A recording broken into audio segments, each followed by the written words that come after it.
of the subject. They tend to think that too much of you is inside of you and too little of you is outside of you. And part of the reason I believe that is because of my clinical experience. I love the psychoanalysts, man. They're brilliant, they're deep.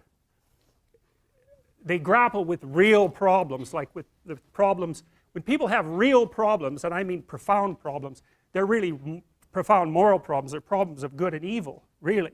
You know, there are things going on in their family that are so terrible that, well, that they're sometimes fatal. You know, lie upon lie upon lie upon lie for decades and decades and decades. It's awful.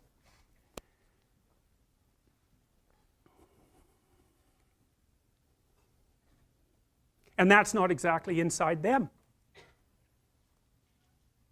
It's out there in the world. And lots of the people that I see, very famous critic of psychology,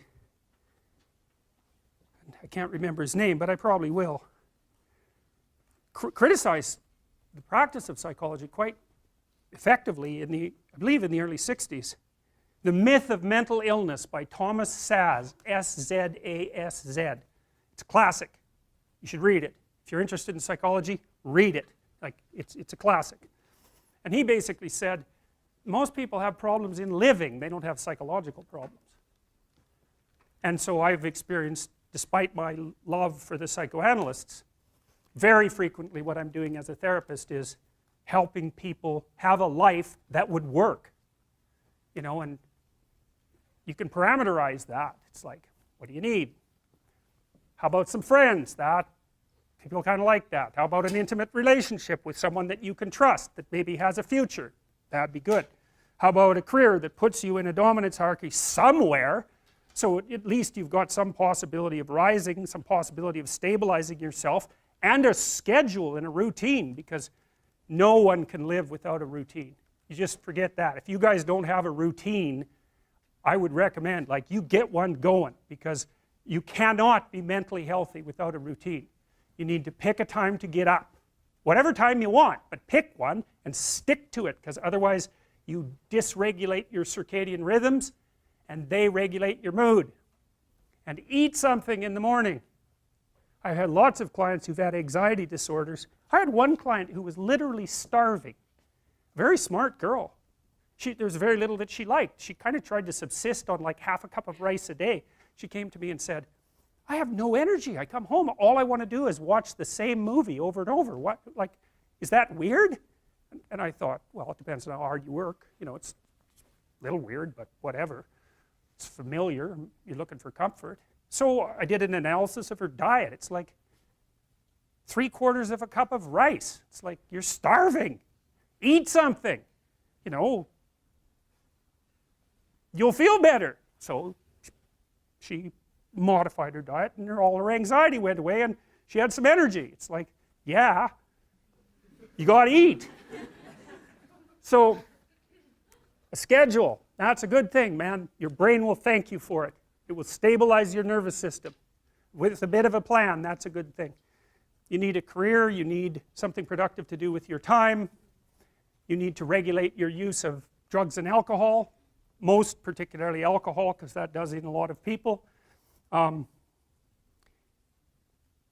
need a family, like the family you have, your parents and all that. It'd be nice if you all got along, you could work on that. That's a good thing to work on. And then, you know, you probably need children at some point, and that's life.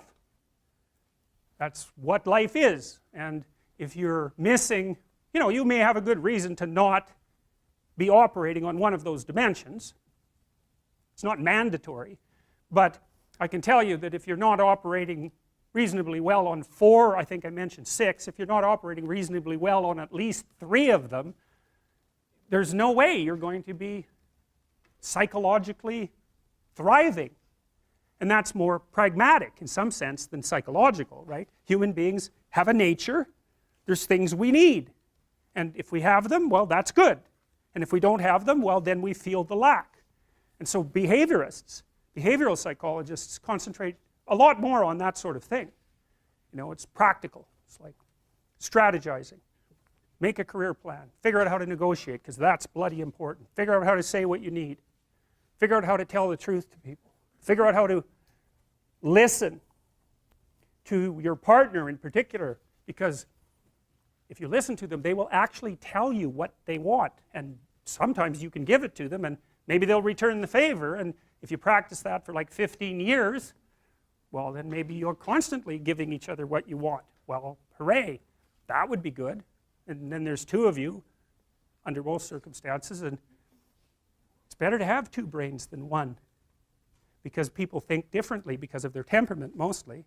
And so the negotiation is where the wisdom arises, and it's part of the transformation, the psychological transformation that's attendant on an intimate relationship, and one of the fundamental purposes of a long-term intimate relationship.